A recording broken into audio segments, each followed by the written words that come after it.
pulau tersebut sudah dikembalikan kepada Aceh.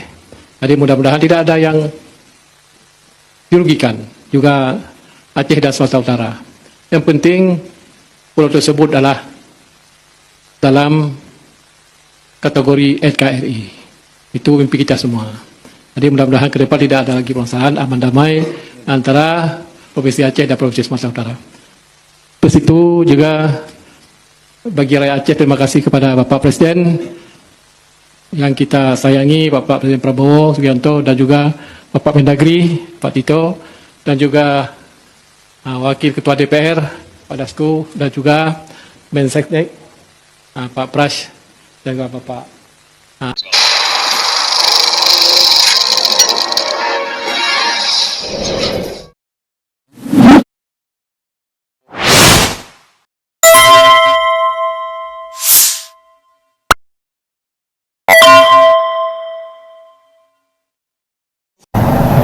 Assalamualaikum warahmatullahi wabarakatuh. Sobat RH sekalian, jumpa lagi kita di channel yang keren ini. Keren cadas. Ya, sahabat RH sekalian, selesailah saga 4 pulau. Jadi 4 pulau itu akhirnya dikembalikan oleh Prabowo Subianto ke dalam pangkuan Aceh, sehingga tentu mudah-mudahan eskalasi di Aceh berakhir. Apalagi eskalasi untuk minta merdeka lagi. Karena jangan sekali-sekali membangunkan macan tidur di Aceh. Banyak sekali orang yang mendukung Aceh dengan kesejarahannya. Ini ada orang bule ya, dalam versi bahasa Indonesia, dia ungkapkan bagaimana radio di Aceh itu masih menyiarkan tentang eksistensi republik. Jadi saudara sekalian, banyak yang menduga ini kerjaan geng Oslo, tetapi apakah memang betul demikian? Wallahu alam. Nah, cuman dalam konteks ini rupanya netizen beramai-ramai semangati Prabowo sikat geng Oslo. Jadi kalau kita mau bicara mengenai konstelasi politik ya, terlihat betul saudara sekalian, kasat mata ada 2 kelompok besar di pemerintahan Prabowo Subianto itu, atau 3 barangkali ya. Satu adalah kelompok, 2 bahkan ya. Satu adalah kelompok geng Oslo, yang kedua adalah kelompok yang memang dibawa pemerintahan Prabowo, yang memang orang-orang Prabowo yang dibawa ke pemerintahan. Itu saja 2 kelompok besar yang saling berpengaruh. Dan jangan salah, kelompok geng Oslo itu banyak sekali, ada 17 menteri. You name it. Di situ ada Luhut bin Sarpanjaitan, walaupun tidak jadi menteri tapi itu setingkat menteri. Kemudian ada Bahlil Lahadalia, ada Erlangga Hartarto, ada Tito Karnavian, ada Raja Juli Antoni, ada siapa lagi, you name it. Ada Kapolri Listio Sigit Prabowo, ada Jaksa Agung ya. Jaksa Agung barangkali bukan geng Oslo tapi lebih banyak ke PDIP-nya. Kemudian ada Kepala BIN ya, ada menteri ya, ada Menteri Menko Polkam ya, geng Oslo juga kan. Kemudian ada siapa lagi? Banyak tuh geng Oslo di sana. Dan ini terkait dengan pertemuan tanggal 13 Oktober. Nah, lihat lagi tuh RH Channel ya. Awal mula gimana geng Oslo itu berkibar ketika ada pertemuan 13 Oktober 2024 antara calon presiden terpilih ya, presiden elect yaitu Prabowo Subianto, dengan presiden yang masih menjabat yaitu Joko Widodo. Geng Oslo berkibar, belum lagi geng Oslo di tempat-tempat lain. Ada di PCO ya, PCO itu Presidential Communication Office, ada Hasan Nasbi di situ. Ada Kodari juga geng Oslo. Dan ada orang-orang lainnya ya, ada wakil menteri sekretaris negara geng Oslo juga, macam-macam lah. Nah, sementara gengnya Prabowo asli ya, itu ada menteri luar negeri, ada sekretaris negara, ada sekretaris kabinet walaupun melanggar undang-undang, itu geng Prabowo asli, ada wakil menteri sekretaris negara dan lain-lain. Tetapi tetap geng Oslo jauh lebih powerful, jauh lebih kaya dan lebih powerful. Nah, sementara pemain bebasnya itu kadang di geng Oslo, kadang di geng Prabowo itu adalah Dasko. Dasko pemain bebas ya. Orang bilang 2 kaki, it could be possible. Tetapi Dasko membuktikan sekali lagi dia workable. Ternyata ada Dasko di dalam penyelesaian 4 pulau ini. Ini kan menarik jadinya. Saya tidak tahu posisinya sebagai apa sih sesungguhnya. Karena ini kan masalah kenegaraan. Apakah posisinya sebagai wakil ketua DPR? Karena kalau wakil ketua DPR kan kolektif kolegial. Tidak bisa berjalan sendiri. Dan dia sebagai wakil ketua DPR dia sebagai jubir. Juru bicara bukan sebagai eksekutor. Apakah sebagai ketua harian Gerindra? Kalau jadi ketua harian Gerindra, ini masalah negara, bukan masalah partai politik, masalah kenegaraan. Tapi apapun dia, ya, whatever it is, ya, apapun peran dia, ya, memang dia workable bagi Prabowo Subianto. Makanya Prabowo tetap bergantung kepada Mr. D ini, walaupun di tengah raya Mr. D ini main di dua kaki. Di geng Oslo iya, tapi di geng Prabowo juga iya. Bahkan di geng society juga mulai menampakkan atau melebarkan sayapnya. Ya, kalau kita bicara tentang politik itu, ya, siapa mendapatkan apa dengan cara yang bagaimana, maka ya ini adalah salah satu sosok politik, sosok orang politik yang memang patut kita lihat begitu kuat atau powerfulnya cengkraman dia. Kalau di zaman pemerintahan Megawati dan Jokowi yang didukung Megawati, sosok yang kuat itu bernama Budi Gunawan karena dia kepala BIN. Tapi ini dia cukup sebagai wakil ketua DPR tapi workable. Bisa menyelesaikan persoalan. Workable. Karena ya mungkin lincah. Bisa kemana-mana. Oke. Dan kalau kita lihat soal pulau di Aceh ini. Persis sama seperti pengangkatan Panglima TNI. Jadi kita tahu bahwa pemberhentian Kunto Arif Wibowo, Putra Tri Sutrisno sebagai Panglima Komando Gabungan Pangkogap Wilhan 1 sebagai Panglima Komando Gabungan Wilayah Pertahanan 1 dengan pangkat legend tiba-tiba dijadikan staf khusus KSAD, which is itu sama saja suruh nganggur, nggak ada kerjaan. 1 hari dicopot kemudian dibalikin lagi. Itu bisa dicek di RH Channel juga, itu lihat thumbnailnya. Jadi dicopot dibalikin lagi. Nah ini menarik sekali Sobat Era sekalian ya. Orang kemudian bertanya-tanya, apakah Prabowo Subianto sudah mulai gerah dengan geng Oslo ini? Apakah misalnya ketika dia tidak menyalami Bahlil saat mau take off entah kemana, ada yang bilang ke Singapura, apakah itu sebuah tanda bahwa Prabowo sudah mulai marah dengan geng Oslo ini? Jangan lupa, Bahlil jelas dia bagian dari geng Oslo karena majunya Bahlil men-take over partai Golkar tentu tidak lepas dari geng Oslo ini, ya, terutama ketua gengnya Jokowi, ya, alias Joko Widodo alias JKW, ya. Menarik seorang Bahlil tidak disalami itu, ya. Kok bisa ada seorang Bahlil tidak disalami dalam sebuah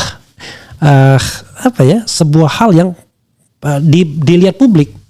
Apakah Prabowo ingin memberikan pesan kepada publik, saya mulai gerah nih sama kelompok ini, saya mulai gerah sama kelompoknya. Tapi di sisi lain, Prabowo bilang dia puas dengan kinerja para menteri dan dia tidak akan mengadakan reshuffle.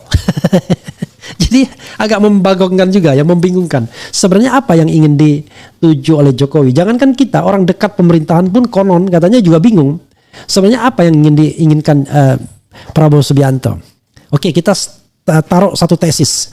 Yang diinginkan Prabowo Subianto adalah persatuan. Dia ingin rangkul semuanya. Oke. Kalau itu diterima sebagai sebuah pemikiran, sederhana saya mengatakan, minyak dengan air itu nggak mungkin bisa digabungkan. Kalau dia tetap mendekap geng Oslo, maka masyarakat, society, komponen society yang ada tidak mau mengapresiasi atau mengafirmasi pemerintahan Prabowo Subianto. Paling tidak orang-orang kayak saya juga akan merasa terhalang untuk melihat apakah pemerintah ini bisa diharapkan atau tidak kalau dia tetap merangkul geng Oslo yang jelas-jelas sebagian di antaranya terbukti korup misalnya.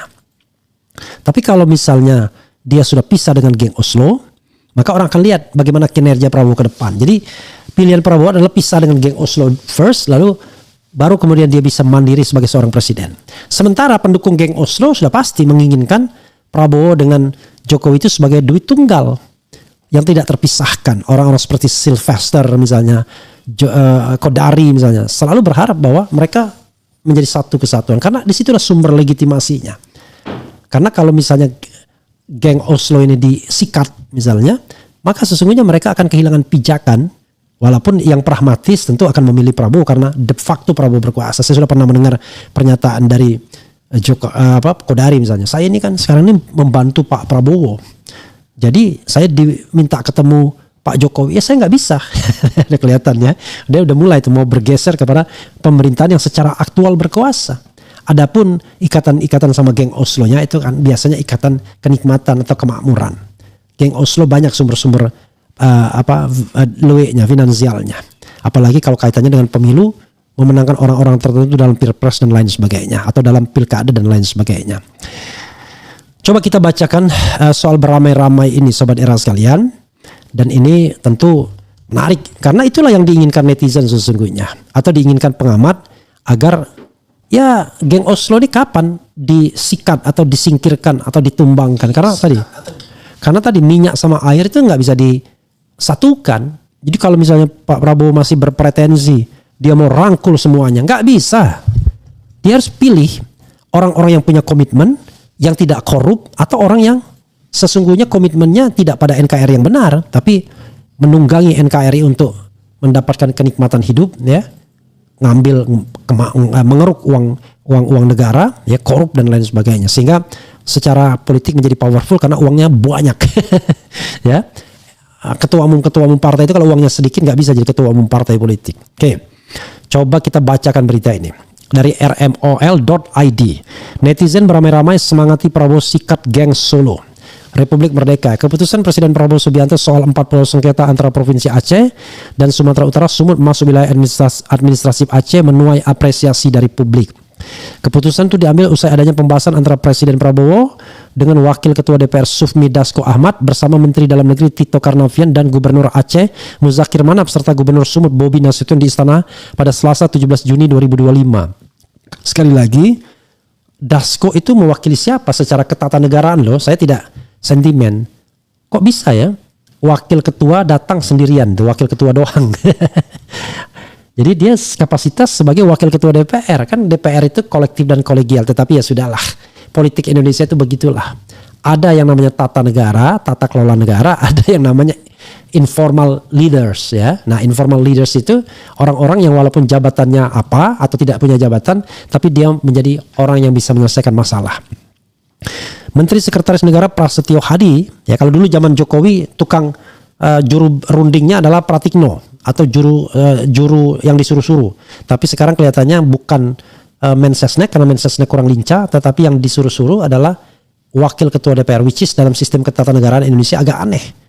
Anggota DPR bahkan menjabat Wakil Ketua DPR tapi bekerja di wilayah eksekutif, ya. Apa salahnya? Nggak salah kalau kita tidak mau peduli dengan tata negara, tapi kalau kita mau bertata negara itu agak aneh. Tapi ya gimana, Prabowo percaya sama Dasko gimana? Masa kita ribut terus? Kemudian Menteri Sekretaris Negara Prasetyo Hadi hasil pembahasan tersebut bahwa Presiden Prabowo telah memutuskan keempat pulau sengketa, yakni Pulau Mangkir Kecil, Mangkir Besar, Panjang, dan Lipan masuk dalam Provinsi Aceh. Bayangkan, gimana nggak ribut mangkir melulu? Ada mangkir kecil, mangkir besar. Kemudian berdasarkan dokumen dan data pendukung, Presiden memutuskan keempat pulau itu masuk ke wilayah Aceh, ujar Prasetyo. Dikutip dari akun Instagram RMOL yang mengunggah video konferensi pers Prasetyo Hadi, terlihat netizen ramai-ramai memberikan apresiasi kepada Presiden. Menyala Presidenku Prabowo, tulis akun @chair_Palembang 25. PR Pak Prabowo ini banyak banget, timpal akun Anggra ini _Retno Dina dengan rasa simpatinya. Tak hanya itu, netizen juga banyak yang menyoroti peran geng Solo terkait keluarnya keputusan kontroversial sebelum diputuskan Prabowo. Mendagri Tito Karnavian disebut-sebut sebagai aktor yang berperan munculnya polemik ini. Tombol yang nunggu kabar si Tito dipecat Pak Prabowo, tulis akun Aldevi_Bunda. Alhamdulillah, makasih Pak Presiden Prabowo, sehat selalu untuk Bapak Presiden Prabowo. Semoga Allah melindungi dan memberikan keselamatan dan keberkahan untuk Bapak, dan Allah mudahkan semua urusan dan tugas negara yang Bapak emban. Amin. Dan semoga geng Solo segera dilenyapkan oleh Allah Subhanahu wa taala. Amin. Harap akun V5. Saya dukung penuh Pak Prabowo asal lepas dari bayang-bayang geng Solo, timpal akun _Humblebe. Sikat, hajar, copot Pak, tuh menteri bikin gaduh, tandas akun Cahdeso _ID. Presiden ke-7 RI Joko Widodo pun turut terseret jadi sasaran kegeraman netizen. Mulyono kalah lagi. Seluruh akun topics.marshal2015. Dikit demi dikit Prabowo ambil alih kekuasaan Mulyono. Semangat Pak. Timpal akun Husni. Ya, itu sahabat saya dengerin tuh Tito, jangan bikin gaduh terus. Pasti Mulyono yang nyuruh bikin gaduh ya. Tandas akun abah.ipin. Ya, sahabat era sekalian, itu yang dikatakan netizen. Jadi sebenarnya yang kita tunggu dari Prabowo Subianto ini adalah dua hal. Satu, kapan lepas dari geng Solo? Kapan memecat dan memberhentikan menteri-menteri yang korup dan menteri-menteri yang melayani kepentingan Jokowi? Ya, sebagaimana tuntutan Purnawirawan TNI, itu satu. Yang kedua, membuktikan secara genuine karyanya kepada masyarakat Indonesia bahwa dia adalah presiden yang patut dikenang, a memorable president, ya, in Indonesian modern history. Apakah dia akan menjadi orang yang patut dikenang ataukah patut ditendang? Pengertian ditendang itu ditendang dari ingatan. Tidak usah kita ingat-ingat lagi pernah menjadi presiden seperti Prabowo. Karena kalau itu diletakkan kepada Jokowi, kelihatannya kita akan mengatakan ini presiden yang tidak patut dikenang jasa-jasa baiknya, tapi patut ditendang dari ingatan kita karena tidak ada yang barangkali bisa dibanggakan dari sosok kepemimpinan Jokowi selama 10 tahun. Kalaupun ada, ya tidak sebanding dengan kerusakan yang dihasilkannya, baik fisik maupun non-fisik. Begitu sahabat era sekalian. Tetapi sekali lagi ya, kita perlu penilaian yang objektif terhadap apa saja sih sebenarnya kerusakan yang sudah dimunculkan Jokowi dan apakah ada panaseanya atau tidak. Yang jelas ya, utang pemerintah tambah banyak dan jatuh temponya di zaman Prabowo lagi. Dan sahabat era sekalian, ya kalau kita letakkan penilaian ini pada Prabowo Subianto, terus terang sampai sekarang saya masih berpikir Prabowo ini jenis yang seperti apa ya? Kalau pribadi baik, ya, orang-orang yang dekat lingkaran dia merasakan betul bagaimana baiknya Prabowo. Ya, tentu ringan tangan, dalam pengertian ringan tangan itu suka memberi. Tapi kan Presiden Indonesia itu tidak diwajibkan memberi hanya kepada pihak tertentu saja, tapi memberi kepada seluruh rakyat Indonesia. Nah, dalam rangka memberi kepada seluruh Indonesia ini ya, dia harus berani menyingkirkan orang-orang korup, orang-orang yang mengeruk tambang negara, orang-orang yang sesungguhnya tidak peduli dengan rakyat, hanya ingin memupuk kekayaan, orang-orang yang kemudian ingin membeli suara rakyat dalam pemilu dan lain sebagainya. Walaupun dalam konteks Pilpres, Prabowo juga mendapatkan gain yang menjadi beneficial owner dari kecurangan pemilu. Tetapi kita kan harus bergerak terus menerus. Saya berusaha untuk move on dalam pengertian bahwa Prabowo harus lepas dari geng Solo dan tunjukkan sebagai a genuine president for the republic. Nanti disitulah nilainya Prabowo bagi Republik Indonesia kalau dia sudah menjadi a genuine president for the republic. Betul-betul bekerja keras untuk kemakmuran dan kesejahteraan, bukan untuk mempertahankan geng Solo yang sudah terbukti hanya menjadi bagian dari rezim yang korup, rezim yang nepotistik, rezim yang tidak benar-benar memperhatikan kesejahteraan rakyat, tetapi rezim yang menumpuk harta kekayaan yang kemudian digunakan untuk kekuasaan politik, entah itu sebagai ketua umum partai politik atau mempertahankan leadership di partai politik dan kemudian juga dapat terus menjadi bagian dari kabinet karena tidak saja berjasa secara ide tapi juga secara finansial atau ada resources yang digerakkan untuk memenangkan Pilpres kemarin.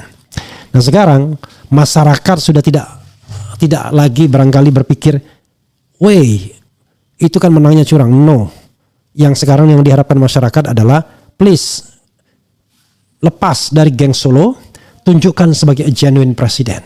Kita kan tidak ingin mengulangi lagi.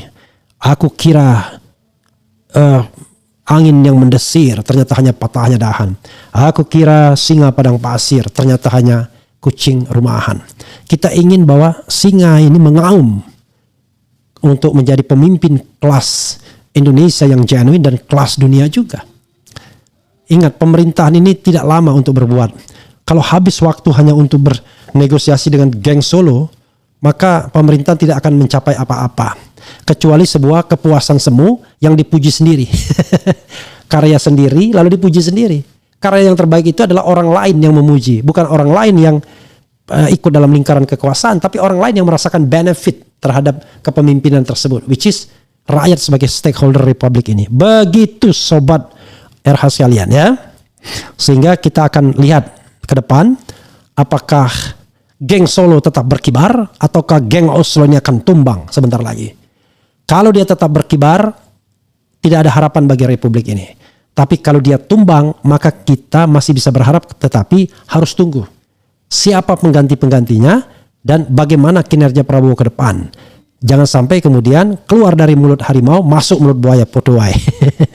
Jangan orang berpikir bahwa harimau itu Jokowi tapi buaya itu Prabowo Subianto. Kita ingin bahwa kita betul-betul keluar dari mulut harimau dan kemudian menikmati kebebasan ekonomi, politik, sosial, budaya, karena kita menjadi bangsa yang baldatun thayyibatun warafun ghafur, bangsa yang nikmat, bukan bangsa yang diancam oleh penegak hukumnya sendiri atau oleh pemimpin-pemimpinnya sendiri, termasuk juga preman-preman yang dipelihara oleh penguasa-penguasa negara.